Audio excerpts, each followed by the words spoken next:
Ayun na yata lang. Bahay lang ang gagamit na magbuhat na yun. Ay, ang bahay nun. Pero parang may bahay dun ay. Ay, yun na nga yun. Ay, ayun na pala. Lain ng aking pinawid ay. May isip na ito na. Ano ulit? Oo. Kapit ko.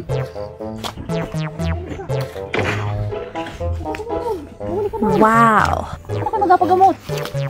Magapahula. O ano ini ang ano kung pamagap? Ay, dito pala ang inyong bahay. Nagkakarating na ako. Magpahula ka. Eh, bakit niyo alam? Manguhula ako ay.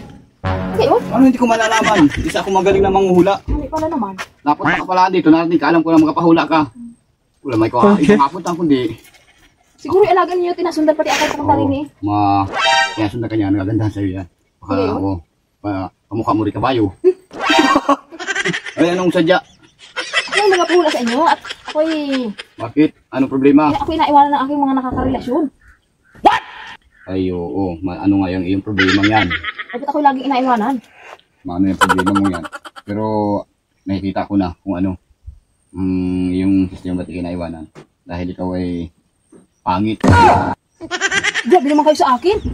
Ayun na nakita ko. Bakit talaga ako Kaya pangit? kaya pag-iwanan, ikaw nga ay isang pangit. Eto, uling pa ako. Ayun lang ang solusyon talaga dyan.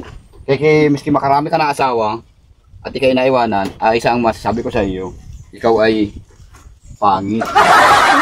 Masyado na akong nasa pag-isa niya, sabi niya. Pangit ka. Uwi na lang ako. Mm. Kala ko ganun ako nagkakaroon ninyo. Kaya tapos nag-uling pa. Yun ang hula ko sa iyo. Hindi pala naman ako lalaitin nila. Ikaw ay muyat agabi.